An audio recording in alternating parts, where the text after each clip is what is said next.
4th year in the biological sciences. Michael is in his 3rd year in my lab, where he has been making substantial contributions to our overall research efforts to understand how the genome responds to natural selection that is related to dietary adaptation. And some of these dietary specializations have occurred repeatedly across our mammalian family tree. So Michael has worked on a number of different projects in the lab. I want to just highlight one that I think he probably won't have time to go into detail about today. And this is some technical improvements to a software tool that we are both developers on that helps us to identify these signatures of repeated molecular evolution in association with a convergent phenotype.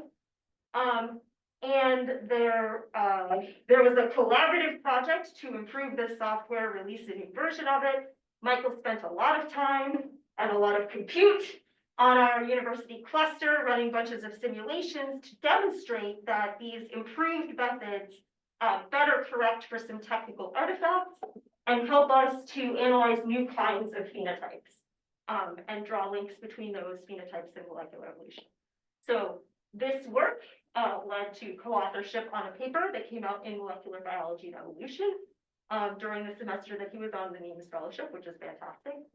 And today, I think he is going to be telling you a little bit about the biological insights that methods like this enable us to make and to draw some conclusions about the types of components of diets that are driving the signals that we see in molecular evolution when we run these methods. And this is work that he is currently very actively working on putting into his own manuscript, which we will submit soon. But without further detracting from Michael's own presentation of these analyses, I will step away and let Michael tell you more about his fantastic work. Hello, as mentioned, I'm Michael Tene. I am here both today and giving this talk and here doing research more generally due to the generous support of the Nemes Fellowship. So I'm going to be giving a talk as a part of that Nemes Fellowship titled Connecting Genes with Diet, Carnivores, Insectivores, and the Importance of Nuance. If I start squinting, it's because the projector is very, very bright. If you step a little bit forward or a little bit to the side, you'll be out of it. As I mentioned, this is a presentation as a result of the Nemes Fellowship. It supported me in the prior semester, and it covered primarily 2 research projects. The first was a computational association, where I used a large data set of a large number of genes, some computational tools, and various analyses to find genes that are evolving in association with diet. The other project was a wet lab validation project involving yeast and the Lang lab to functionally validate some of the computational associations. For reasons of time, I can only cover one of these projects, so we're going to be talking about the computational work today. So, as an introduction, what got me into this, what pulled me into research initially, was my interest in determining the genetic basis of complex phenotypes. Complex phenotypes and understanding them is critical to all of the pie-in-the-sky future directions of biological research. Better crops, designer organisms, improvements to human health, all of these involve highly complex phenotypes, which, like a lot of things in biology, are really deeply interconnected and very difficult to disambiguate. They're hard to study because they have so many different components that it's difficult to determine what connects to what or study any individual thing in isolation. One way to get around this issue is by using convergent evolution when you're studying the evolution of a trait. The reason why this is helpful is because it provides us with natural replicates to study. If you see a gene changing in an organ, that could be for any number of reasons. It could be because it lives in the water. It could be because it eats meat. It could be because it lives in the cold. It could be because it echolocates. It could be because it lives for a long time, or any number of other factors. It can be very difficult to associate specific genetic changes with specific parts of being an organ. But if you see this gene changing in the same way in an orca, but not a hippo, in a fishing bat, but not a fruit bat, and in a polar bear, but not a panda bear, then that change probably has something to do with what all three of these species have in common, but their closest relatives do not. In this case, carnivory, eating meat. So, what I am interested in doing, and the research that I'll be covering in this talk, is determining what genes are evolving in association with diet. Now, why diet? There are a variety of reasons to study diet, grouped into two broad categories. The first is to better understand the world around us and the animals that live within it. A very obvious reason in this first category is the fact that diet is ecologically critical. The role of an organism in an environment and its overall ecology is in large part due to its diet. Many relationships between organisms are determined by what eats what. In addition, diet drives a large number of morphological changes. For example, tooth shape in all diets, but particularly if an intuitive example is carnivores, as well as sensory perception to find food, as well as a variety of life history traits. As a result, diet involves a large number of selective pressures, a very wide range of them, which makes it a very good phenotype for use of this type of method, which is good at disentangling those complex phenotypes. In addition, diet is relevant to human health, somewhat directly gastrointestinal diseases, but also things such as obesity, which is an increasing health crisis, as well as diabetes, which is a very prevalent and important and also very clearly linked to diet disease, as well as food intolerances, which is a disease that is related to diet, even though it often slips under the radar and isn't considered that way. However, before we can really talk about diet, first we need to define it. So I'm going to go ahead and actually ask for all of your input here. I'm going to ask you all who don't know the spoiler of this, to list me carnivores. Don't raise your hand, just shout them out. I'm looking for about 3 or 4 or so. Human. That's an omnivore, but close. Wolf. Wolf. Cat. Cat. Tyrannosaurus. Tyrannosaurus. Shark. Shark. Lion. Hmm? A lion. Lion. Now, I'm going to point out something about all of those. They all ate vertebrates. They all ate meat. This is important because while that is an intuitive definition, and as I just demonstrated by not telling you, the one that comes up intuitively, that is not actually how it's often been considered in prior research. A lot of research on this has considered carnivores as being things that eat not plants. So, for example, insects and other invertebrates, as well as vertebrates, meat. However, these are actually two quite distinct diets, both in the minds of people, as I'll point out, none of you listed an insectivore, but also biologically. So I'm splitting carnivores into 2 sets. First, insectivores, animals that eat insects, as well as other invertebrates. You could technically call these invertivores, which would be more technically accurate, but doesn't roll off the tongue as well. As well as vertivores, animals that eat meat, animals that eat vertebrates, vertivore.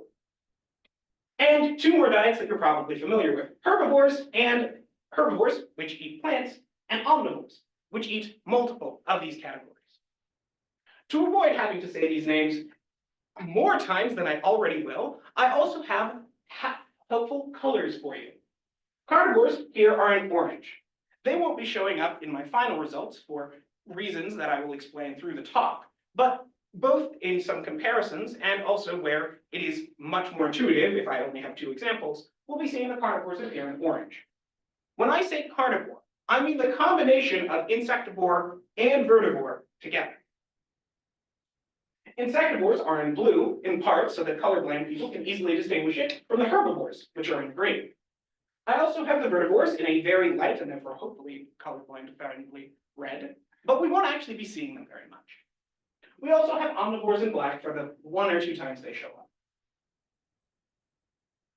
So, as I mentioned, I have been doing computational work, which involves a lot of data. The data set that we have is with over 16,000 genes, which is a set of all of the genes with adequate single ortholog alignments. Effectively, every gene that we can confidently say, yes, this is the same gene across all of the species or many of the species in our data set. This is based on a data set of over 450 species from the Zoonomia alignments. However, these 450 species in my analyses were then reduced to about slightly over 150. The reason for this is I'm using a phylogenetic comparative method, which is based on how related species are to each other. There are a very large number of species which are pretty closely related, both in overall evolutionary time and also the time involving dietary changes. So to avoid issues caused by those closely related species, due to signal coming from the fact that they are closely related, this set has been reduced to about 150 species, so that we have fewer really closely related species introducing noise to the signal. In addition to the genetic data, I also needed phenotype data. This was pulled primarily from the Elfin traits and Pantheria datasets, as well as work by prior lab members. So now I mentioned, all right, we have datasets, alignments, phylogenetic trees, and phenotypes. The first step is to connect them. This is a phylogenetic tree. What it demonstrates is the relationship between out here on the edges, these terminal branches are all extant species, and they have a link between themselves and their most common ancestor with another extant species. As we go further back and further back, we trace common ancestors. So as we move from the outside of the tree to the inside of the tree, we're effectively moving backward in evolutionary time. Assigning the phenotype, or the diet, of these terminal branches is relatively straightforward. Note that I say straightforward and not easy, because there was a lot of work that went into collecting the diet data for these extant species. But in my case, at least, that was mostly already done. However, if you'll notice, most of the distance from the center to the edge is not actually made up of these terminal branches. It's made up of a series of internal ones. That means it's very important that we determine the diet of these internal branches as well.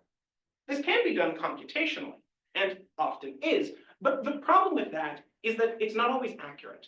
We can check that against other sources of data, for example, the fossil record, to see if what we predict matches with reality. For example, we know from the fossil record that the ancestral placental mammal was an insectivore.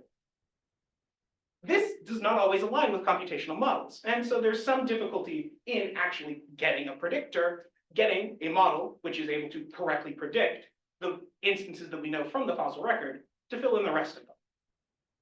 That was a challenge that I will then say was challenging and move on. But with this tree, I have now been able to assign what the phenotype was on all of these points through evolutionary time. Okay, so now we have a phenotype and a phylogenetic tree. How are we getting from that to genes and selection? Well, we can get there because phylogenetic trees themselves can tell us something about selection. Phylogenetic trees are based on the similarity of sequences.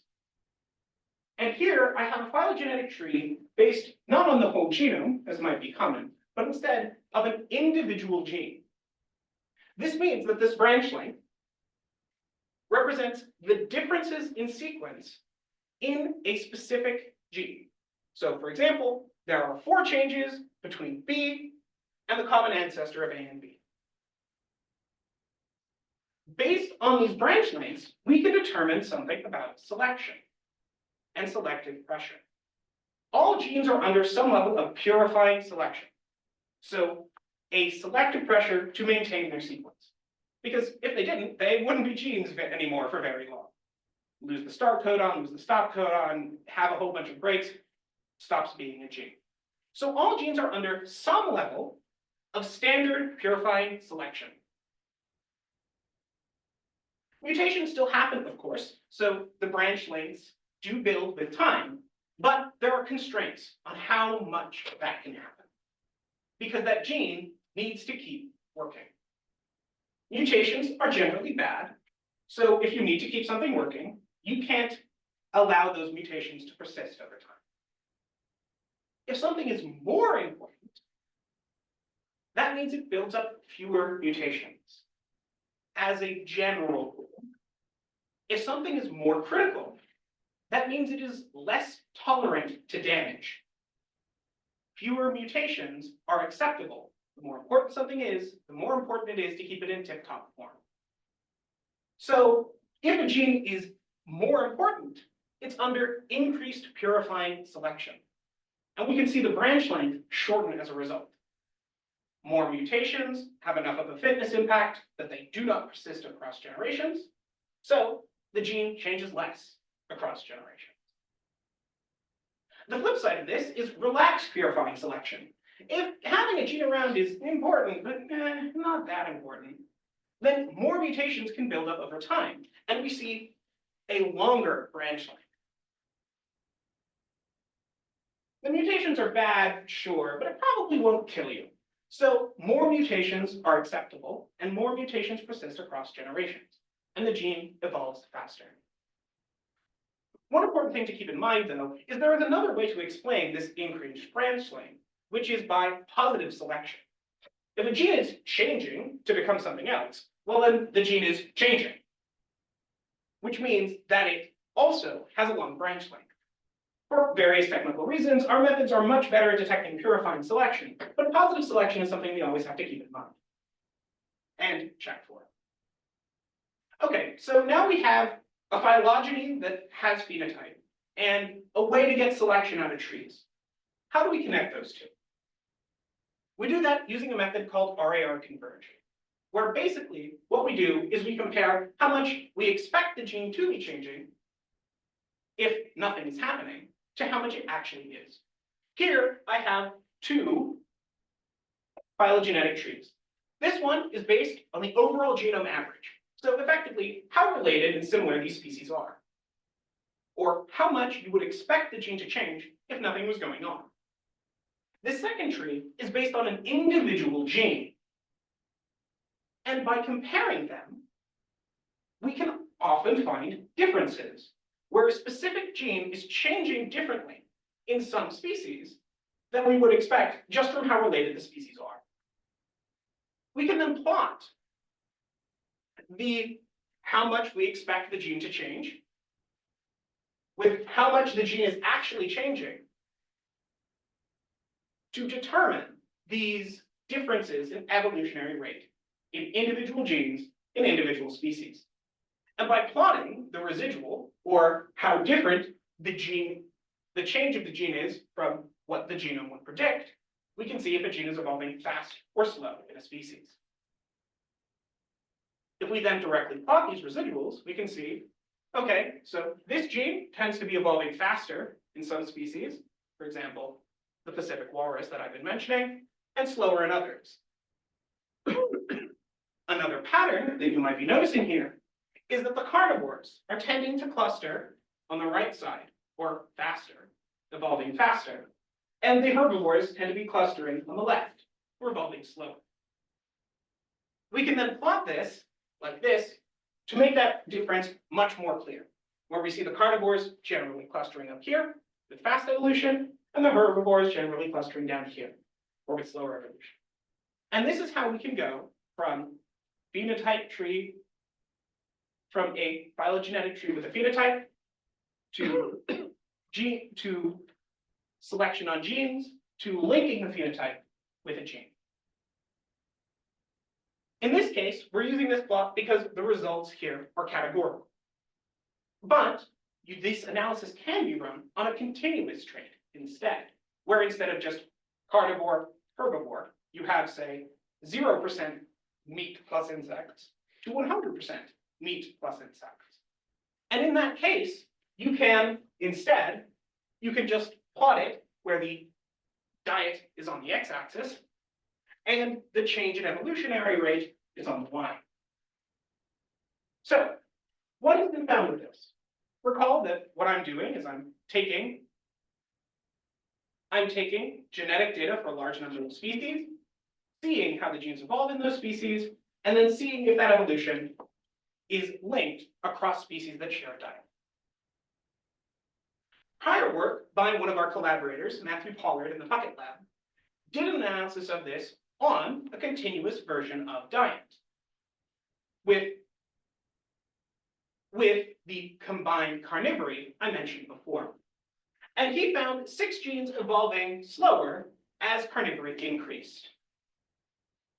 Here, again, what we see is this is change in carnivory, and this is how fast the gene evolves. But he noticed not only were there these genes associated, but there were different correlations for herbivory and carnivory.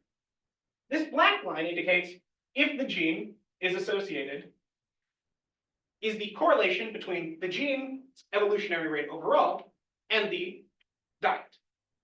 But these blue lines indicate areas where herbivory is increasing on one side of 0, and the other side of what is carnivory, as carnivory increases.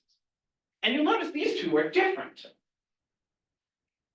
When I saw this, I took a look at it and went, So his results were driven primarily by relaxation during herbivory. The herbivore is typically a much stronger correlation than the carnivore. And I took a look at this and went, that's interesting. Is this result just because these genes are mostly driven by herbivores? Or is it because the carnivory that he's looking at isn't actually a single thing? It's a combination of 2 separate diets, insectivores and vertivores. So, using my categorical analysis, I looked at some of these genes and plotted the evolutionary rates in each diet. And what we see is, yes, what he saw too. The herbivores, the genes tend to evolve faster in the herbivores. But also, the genes are evolving slower in insectivores. Here at 0 is where the gene is evolving about the way we would expect it. We also have omnivore here as a diet mostly unrelated to the gene. We can see in insectivore it is down below 0. It is conserved in insectivores, but notably not in vertivores. So that's saying that while carnivores may not have anything going on, that's because there is a distinct difference between what's happening in insectivores and vertivores. So I ran my categorical analysis both with a combined carnivory and with insectivores and vertivores separated out. And when you do this, you notice a couple very prominent things. One is that carnivore actually tracks much, much better with insectivores than it does with vertivores. And I'll ask you to recall that example that I did all the way back at the start where I asked you guys to list a bunch of carnivores and how you listed only vertivores and not insectivores. That's very important for the analysis and particularly the communication of these type of results. Because while the results found in carnivory are indeed correct, they're not what most people would intuitively think of when you tell them, oh yes, this gene is evolving a certain way in a carnivore. Because most people think you mean vertivore, when in actuality, analyses on this combined carnivory are mostly due to insectivores. This is in part due to the fact that there are just more insectivores in the mammal family tree, but not entirely. The overlap between carnivores and insectivores is 4 times greater than carnivores versus herbivores. This is in part due to the fact that there just are more insectivores, and also more results in insectivores. But even when you account for that, the overlap between combined carnivory is twice as with insectivory, is twice as large than the overlap with herbivores. This is when you this is in comparison with herbivores. Okay, so I've taken a look at this and gone, so carnivory is actually being driven mostly by insectivory. I wonder if I can look at this any deeper. And this is where there's another advantage of my categorical method. Because in either binary or continuous analyses, one issue is that you can't really determine the direction, or more accurately, the driver of the signal. The problem with a binary analysis is that you can't determine the direction because you only have two options. In this case, anything that is not orange is green, and anything that is not green is orange. So you can't tell if a signal is coming from the orange, the carnivores, or the green, the herbivores. This isn't true, however, if you have multiple distinct categories. When you have an example of my tree that has 4 categories, we can then split them up into each individual category. For example, here we have one tree with just the blue, or just the insectivores. And here, one tree with just the green, or just the herbivores, compared to everything else. And because we have more than 2 categories, everything else isn't just the other side.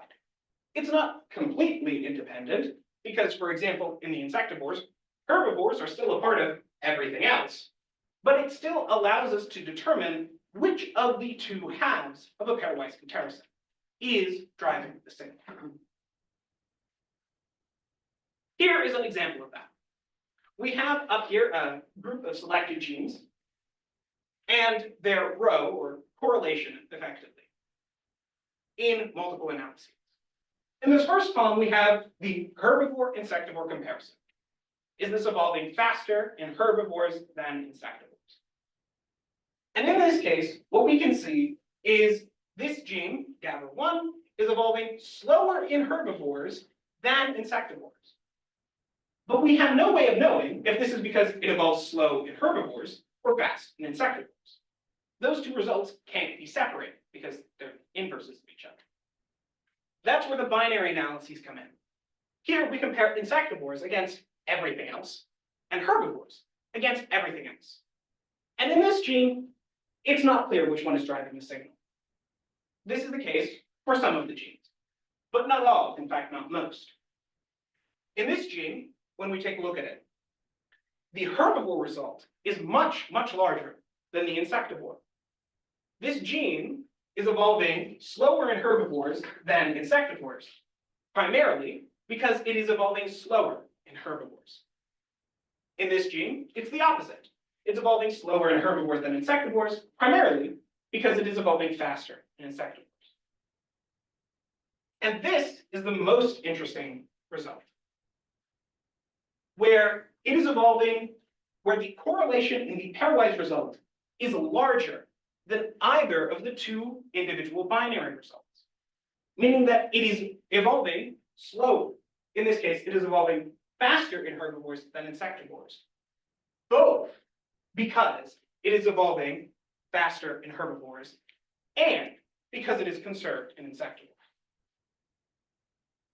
So I took a look at some of the results found by our collaborators, separating this out. If you'll recall, he thought that his results showed them as mostly being driven by relaxation in herbivory.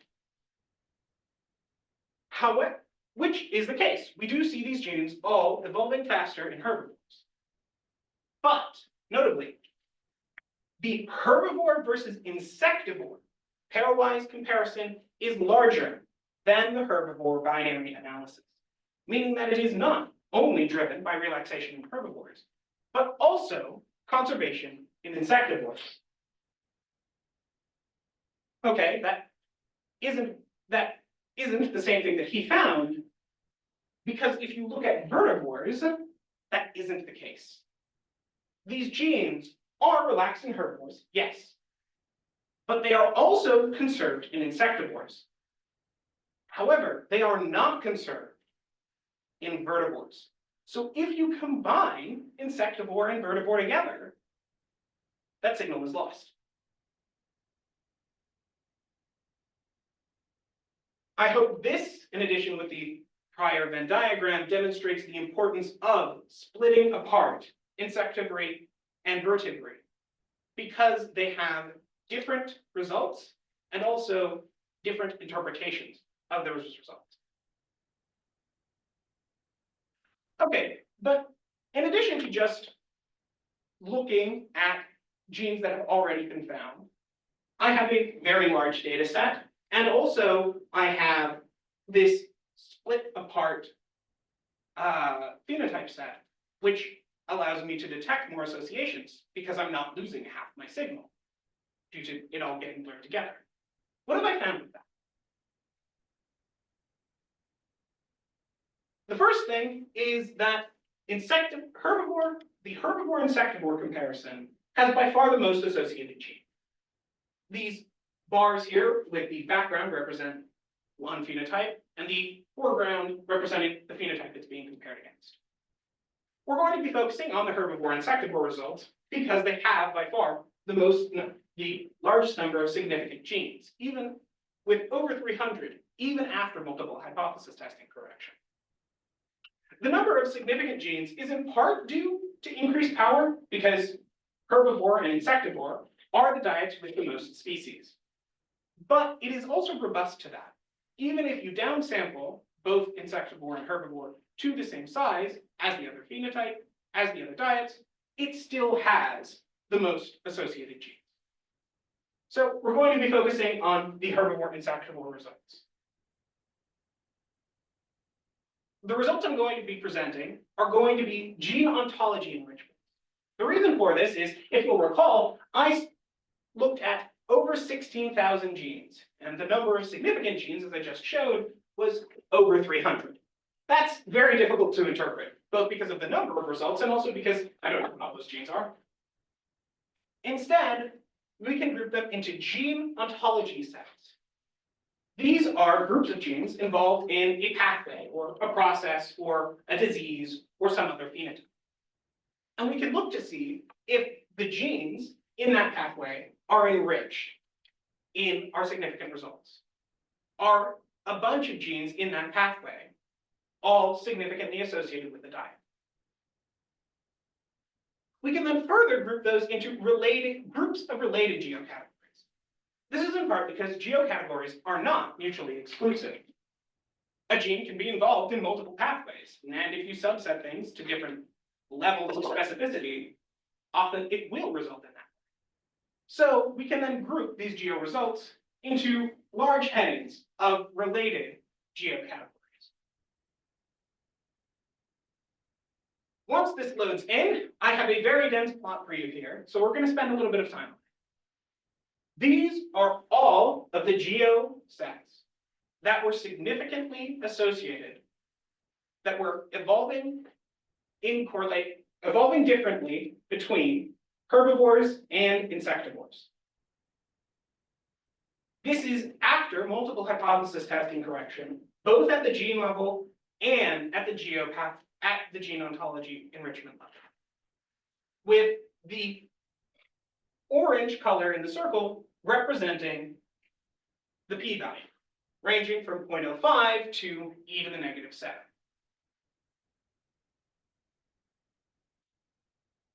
The next part that I'm going to talk about here is the color filling the half of the circle. In the purple, we have genes that are evolving faster in insectivores than herbivores. If you'll recall, something evolving slower is typically due to increased purifying selection, and therefore being more important. So genes in the purple are more important in herbivores than insectivores. Genes in yellow are evolving faster in herbivores than insectivores, so are more important in insectivores than herbivores. Some of these are fairly intuitive. Down here, we have a large cluster that has to do with amino acid and protein metabolism. And over here, we have a large cluster that has to do with lipid metabolism. Both of these make sense because there are more proteins and more fats in insects and insect diet and invertebrate diets than there are in plants.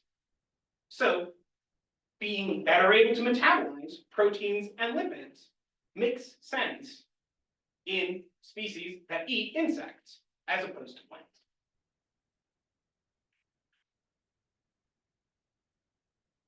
The next part we're going to discuss is the order on the circles. This represents which phenotype is driving the signal.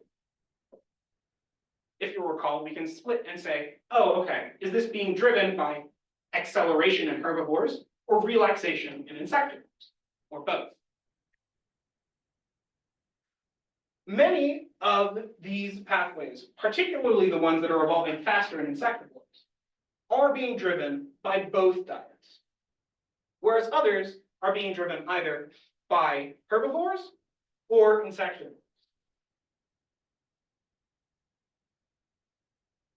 Here is a subset of the graph that I'm going to go into a bit more detail, both because it's one of the intuitive results, and also to give you an example of what the process that can be applied to any of the results of this graph. Here we have amino acid metabolism, which is composed of a large number of individual geocategories. Metabolism of amino acids and derivatives in general, glyoxylate metabolism, glycine, serine, threonine metabolism, arginine, proline metabolism, and so forth. We also have tryptophan metabolism, involving tryptophan catabolism and tryptophan metabolism. These gene sets are fairly small. The size of the circle indicates how many genes are in that geo-enrichment category. And the size of the line indicates how many genes they have in common. These two gene sets share a decent number of their genes, but not all. One way to notice that is that tryptophan catabolism shares genes with metabolism of amino acids in general, but tryptophan metabolism does not. I have printed here, although it may or may not be legible, the p-value associated with each of these pathways, and as a reminder, with each of these geocategories. And as a reminder, each of these geocategories typically represents 2 to 3 significant genes, as well as others that are enriched but below the significance threshold. They're not mutually exclusive, but often have unique genes in each category. So, as I mentioned before, amino acid metabolism is evolving slower in insectivores than herbivores, which suggests it's under increased constraint in insectivores than herbivores and is more important to them. In this case, this is driven by both diets, but primarily herbivory, driven primarily by relaxation in herbivory. This makes sense biologically because the ancestral placental mammal, if you'll recall, and for that matter, the ancestral mammal, was an insectivore. So the default state that these mammals would be inheriting is insectivory and the conservation in insectivory. Then as you become a then with the shift to herbivory, that constraint is relaxed.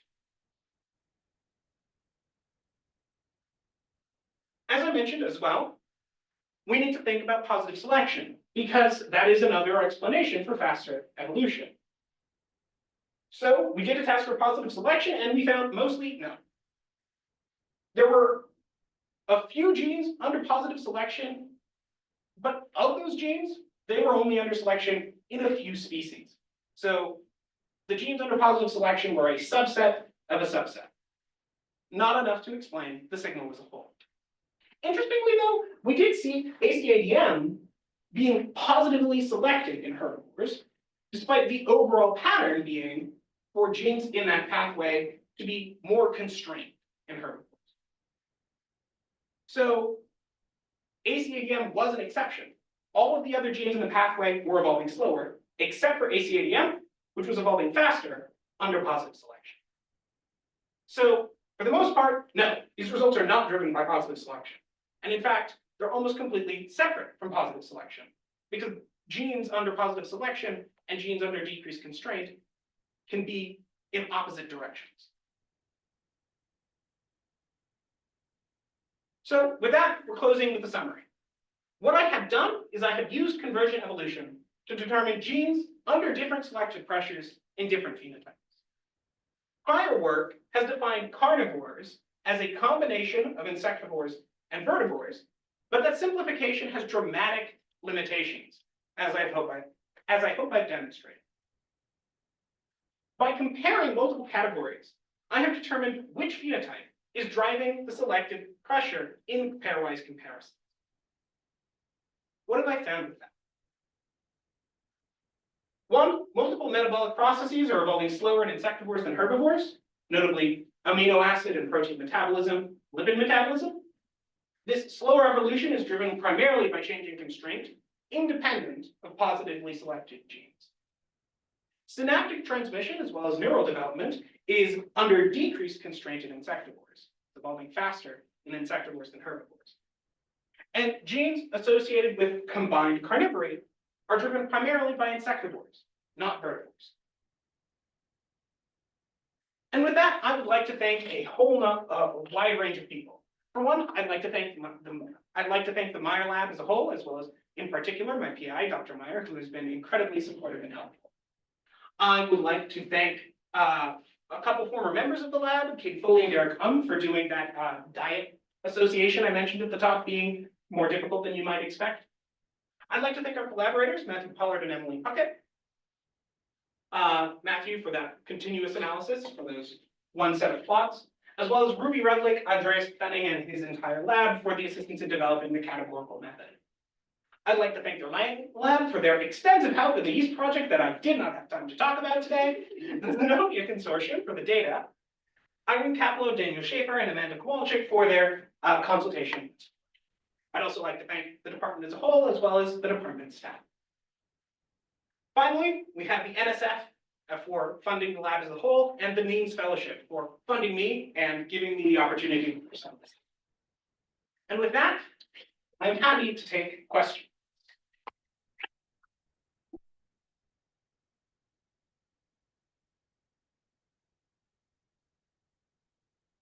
I have a couple questions.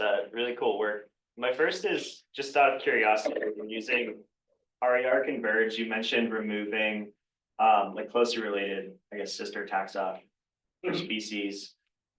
I'm just curious why you have to do that, or like, could you instead like account for the phylogenetic distance between certain species using these analyses? I'm just not. You can, and I do. Okay. There's a method called permutations, which basically what it does, and it's fairly compute intensive, is it makes a tree with the same shape as the real tree, but at random. You basically tell the computer, give me a tree that has the same shape, that looks the same as the one I gave you, and nothing else. So it knows it has no biological information.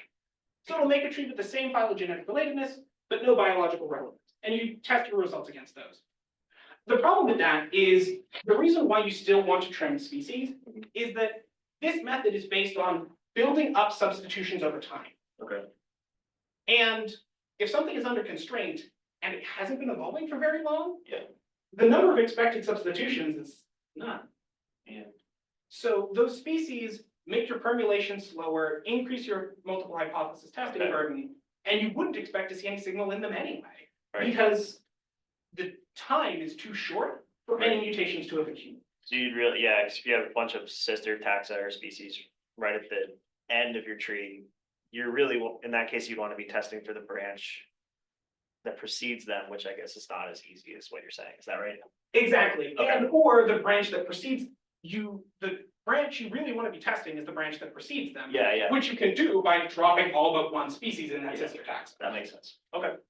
And then my other question was more like biological. So yeah, you mentioned that, and I guess in some of your pathways, insectivores seem to be more constrained than herbivores. Do you think that could be due to like complexity in diet and the ability for maybe herbivores to eat different compounds that come from different species of plants, or even, I don't know if you include nectivores in there, right? I'm just wondering why you think that might be the case.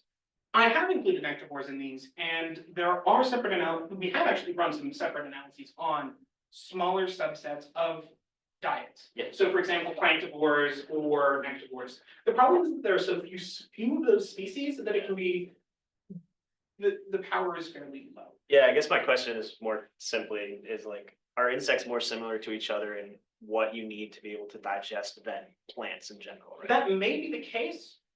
That may be the case, but this data provides no input on that question. Yeah.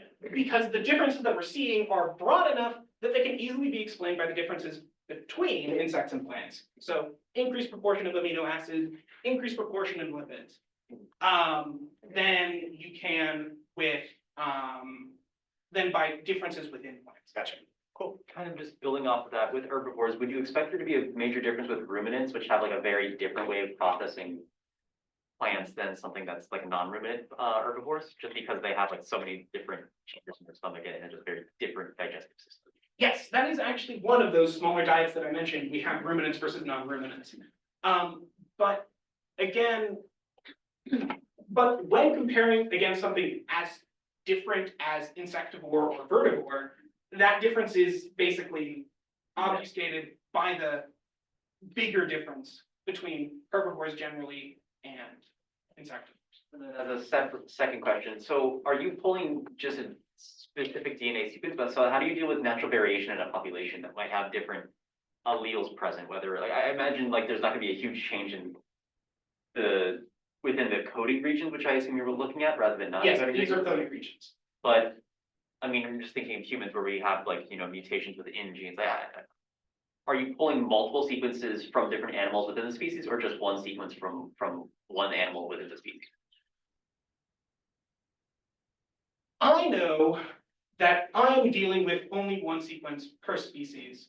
How natural variation is accounted for is something that was handled by someone before me. That was handled by the Xenomia Consortium, and I don't know how they did that. I could check and find out, but that was a problem before I handled the data enough that I haven't thought about it until now. Like, obviously cavefish are one species with two very different populations, but not to single them down on that. There are, single species that have multiple populations that have very different phenotypes. Yes.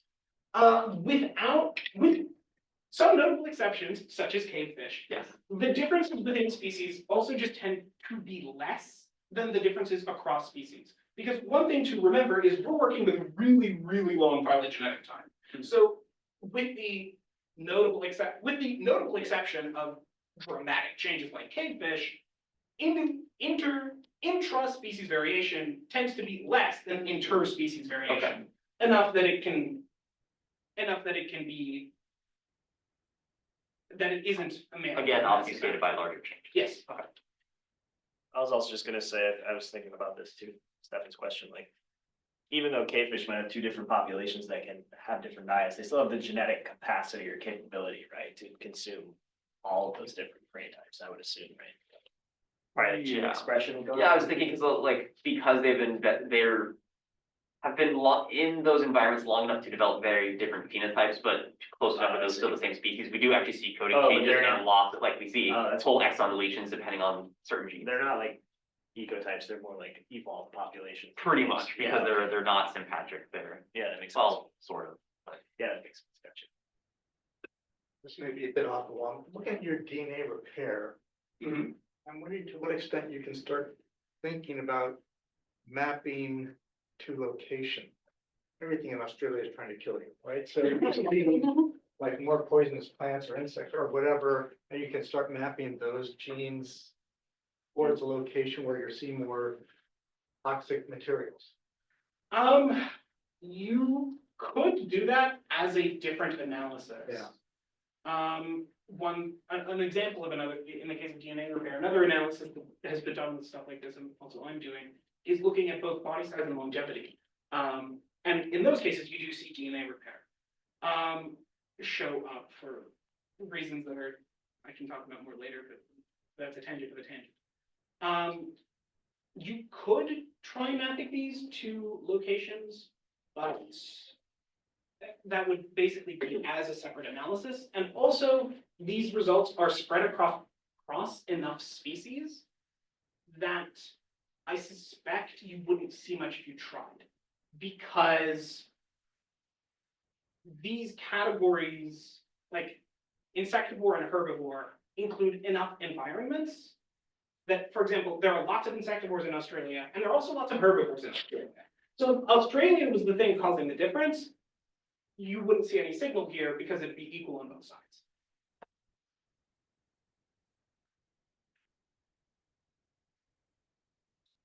I just have a question about the Venn diagram. I was wondering if you could explain it a little more because I thought carnivore was the combination of insectivore and vertivore. So what exactly is making up the 107 that's not in those two categories? Yes, so these are 107 genes which are found in the combined carnivore versus in the combined carnivore, but not in either of the two components. This is almost certainly due to power.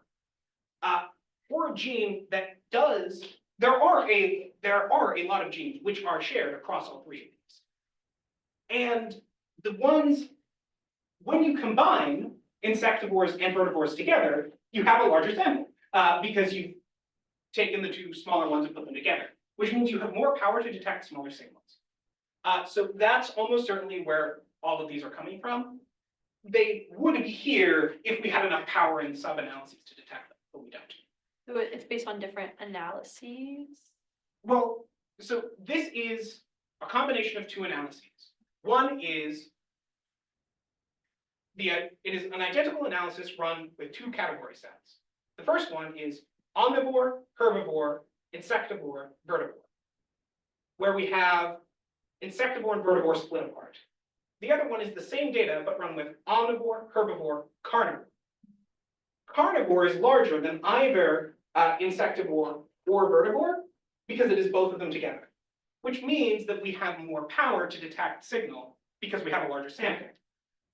So we have more genes that show up in that combined analysis because of the increased power. So it should be in the other two categories, but you just don't have the power analysis to see them. Yes, I suspect that if magically we could have equal power on the sub-analyses as the combined one, all of these genes would actually appear here. But we don't, because by combining the categories, you increase the power, just by virtue of doing so. The genes in these individual categories are the cases of, for example, I showed several ones that are enriched in insectivores, but not vertivores.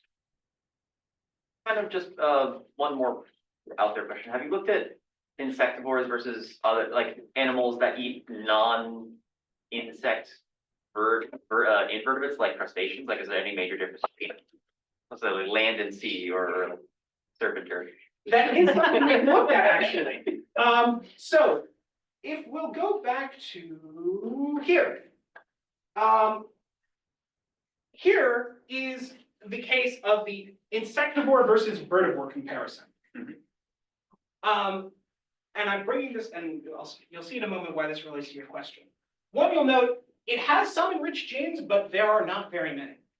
This is for two reasons. One, the diets are more similar, but also two, the power is much decreased. Yeah. Because we have fewer of them.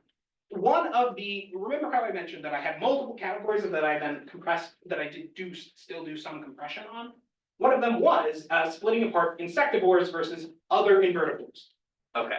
The problem is that those two categories on their own, mostly the other invertebrates, is too small to produce any reason, to have enough power to produce any signal. Okay. Particularly against other insectivores, which they are most similar to.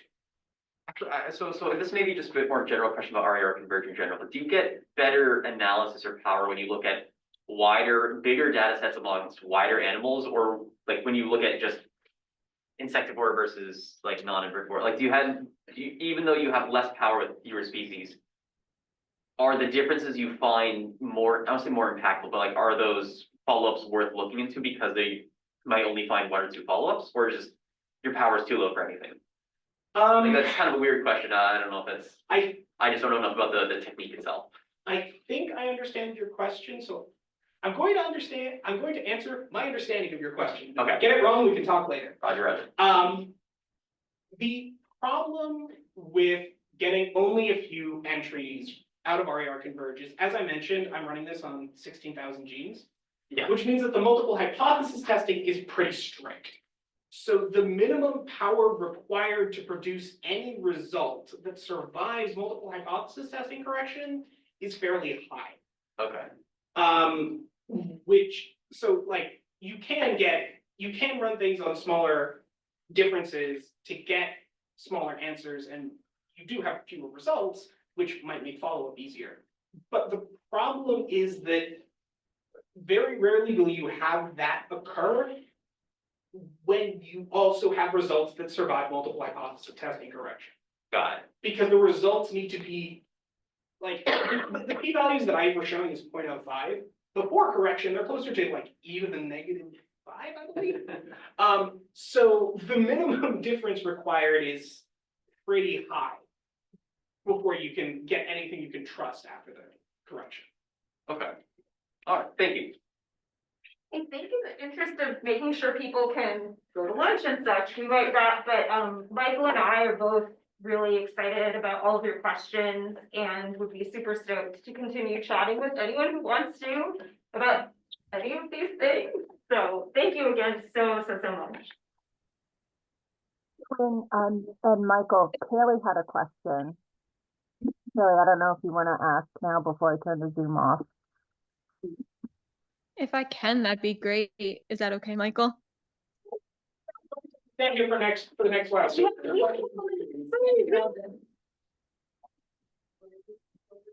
right, go ahead with the question. Okay, thank you. I actually had two, and if you're okay with hanging around, maybe I'll ask both. But the first one was, I just wanted to make sure I was understanding this correctly, so I want to clarify. Did you say that like the kind of parent mammal was an insectivore? Yes, the ancestral mammal was an insectivore, as well as the ancestral placental mammal. Both of those are things that have been independently studied, and there are papers published. Okay, so wouldn't it make sense then that maybe the insectivore was more constrained because the starting point maybe would be the starting point, and whether you diverged into path like A, herbivores, or B, vertivores, like you would see that more of that constraint was at the parent than the ending point. Does that make sense? Yes, and yes, and that is actually something we see. That's part of why I think in this case where we see amino acid metabolism, where Mm-hmm. it is driven primarily by relaxation in herbivores. Mm-hmm. That makes sense because if it is important in insectivory, it would have started as constrained. So insectivores, because they're the starting point, don't have any increased conservation past that. Okay. What we see is relaxation in herbivores. And I'm that's, curious. Oh, sorry. and that's why most of the signal is driven by herbivores. Okay. And I'm curious, and maybe you did this and just didn't present on it. Did you look to see if kind of the same thing would happen if you were to compare specifically like insectivores versus vertivores? Do you expect to maybe see the same thing, general pattern wise? Where more results are driven by herbivores than insectivores? Yeah. Yes, I would expect to see the same thing. No, I haven't run that analysis yet, just because there aren't very many insectivore vertivore differences. Okay. And because of the way the computational work functions, the time required to perform an analysis is per analysis, not per size of analysis. Got it. Cool. Is it okay if I ask my second one, or? Okay. This is kind of, this is probably its own study in and of itself, but I'm just curious if you have considered at all the importance of variations in the gut microbiome when looking for differences in like maybe what is leaning towards one type of diet versus another, because I know that's not necessarily going to show up on like the host's analysis, but it might be playing a big role in kind of like co with the host, if that makes sense. Yes, that is indeed something we've considered, and yes, you're correct. It's a separate question. There could, because we're looking at not only host data but particularly coding sequence data, Mm-hmm. unlikely to show up a ton. Yeah.